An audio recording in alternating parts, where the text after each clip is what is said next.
We're heading over to the Throwback Corner, a new segment, just discussing of something, an anomaly that never doesn't really get enough credit. I don't think it's not talked about enough. But from 2015 to 2018, the Warriors and the Cavs, or the Warriors and LeBron James, met in the finals 4 straight years.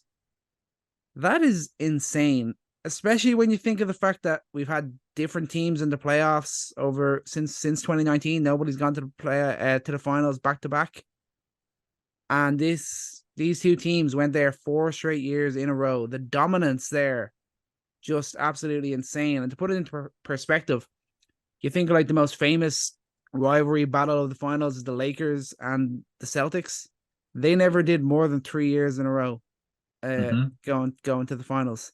So it's just amazing to think of the dominance, how good both these teams were, how good LeBron James was, how good the Warriors were as a whole. It was a crazy time to think about.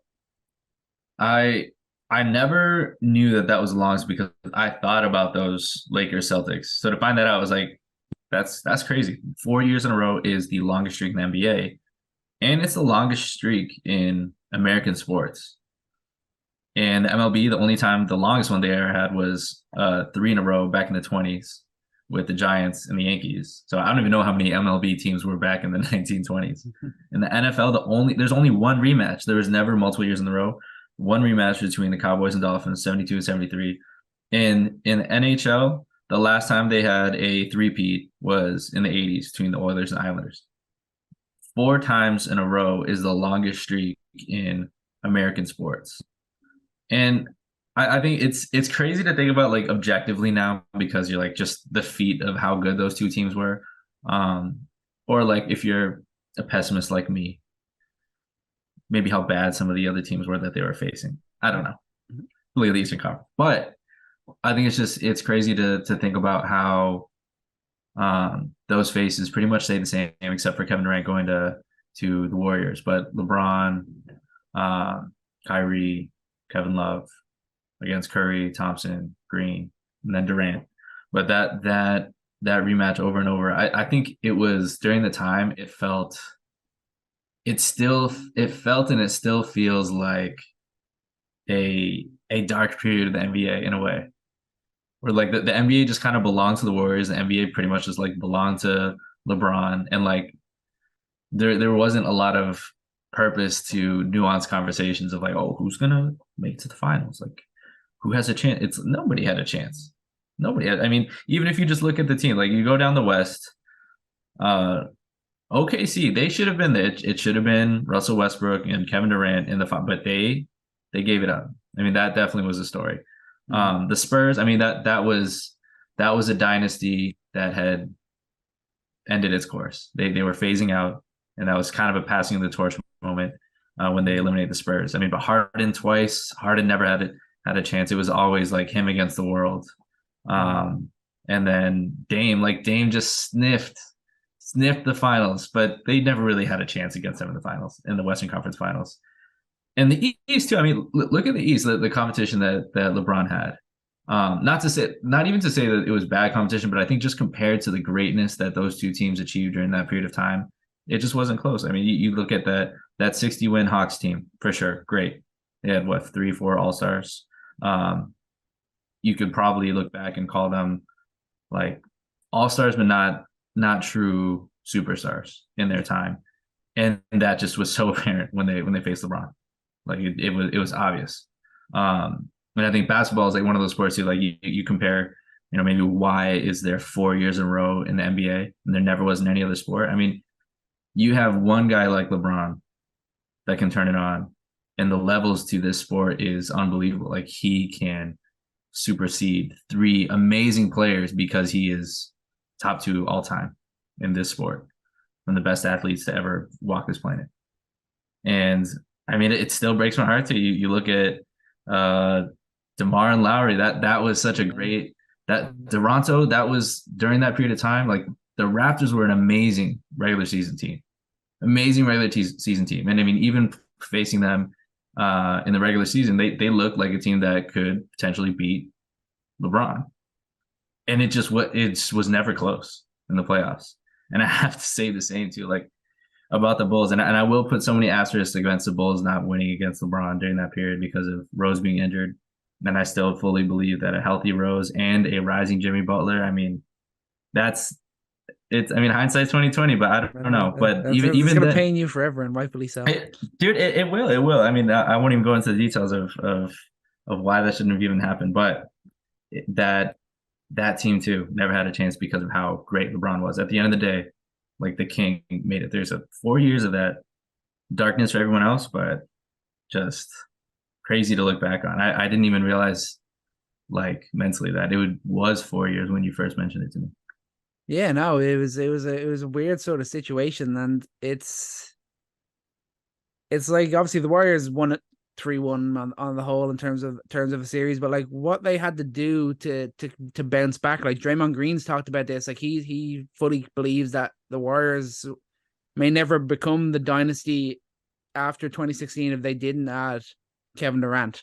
Like he said that he fully believes that like if they might have gone back to the finals game, but he thinks LeBron would have had the edge on them without adding KD. And like you put that move in perspective, obviously they go the first 2 years, 2015 and 2016, they both win one each. The Cavs make the great comeback, come back from 3-1 down in the finals to beat the greatest ever regular season team. And then they go and add Kevin Durant. Like to put that in perspective, that's literally like the 72-10 Bulls having added Shaq. It's effectively like that sort of level, that sort of level of player, that sort of caliber of player. And like how could they lose after that? It's just amazing to think of what they had to do to make sure that they were able to take that leap and become that dynasty, that elite team. But it always comes back to, I know I have to toot my LeBron horn here, of course, Yeah, but like, yeah, I know. That's what this is all about. yeah, of course, that's all that this podcast is about. We all know that, but you always hear that everyone ate on LeBron while LeBron was there. Everyone got their fill. Maybe they did out west, but not in the east. From like LeBron's first finals appearance, 2007 to 2018, only two non-LeBron James teams reached the NBA finals, and only one of them actually won a ring. Like that is just insane to think of. You had the Magic in 09 and the Celtics went twice. Outside of that, it was just LeBron.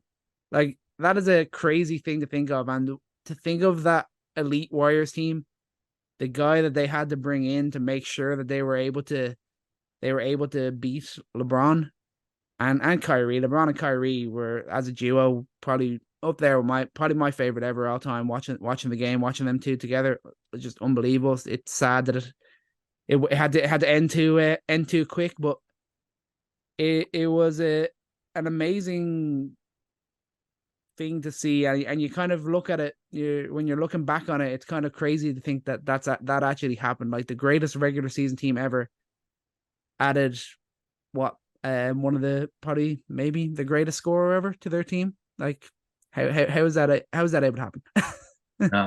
Kobe Bryant and Michael Jordan have entered the chat, but I'll put him top 3, top 5 for sure. But all things considered, that makes me think about too, like the biggest what if is maybe LeBron doesn't go to LA. It feels like he was always going to go there. That was like his plan all along. But if Kyrie stayed, is there motivation for him to stay and finish things out? Like how many more championships do they make it to together? If they just kept status quo, they rearmed with whatever veterans would join them. And I mean, LeBron's always taking veterans with him. So that would have just been that was a big what if for me, because it felt like he was going to stay there and he was going to finish his career there. You know, the grumblings of LA, but I felt like Kyrie leaving that made that an imminent decision. It was obvious.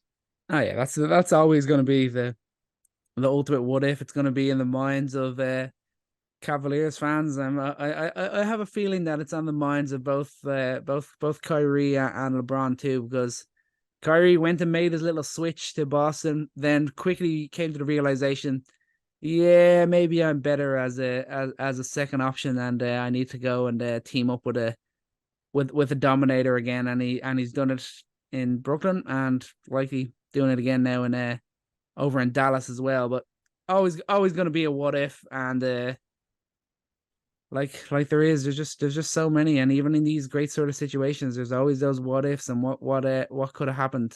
They stay together. Do they make it? Does it go to a fifth finals in 2019? Are the Raptors not there? The hold that LeBron has on the Raptors. If LeBron is still playing with the Cavs, even without Kyrie, if he had stayed, were they would that unbelievable championship run have happened? It's a kind of crazy to think of. Yeah, two dynasties that Kyrie's effectively wasted. I think Kyrie, if he stays with Boston like that, I mean that team's winning championships, and I think they were so close already. And obviously, like hindsight 2020, they've done a lot to come back from that. But I mean that was gonna be the next dynasty. Kyrie, Tatum, Brown, with what they've achieved already. But we've reminisced enough on this guy, man. Why Kyrie? Why?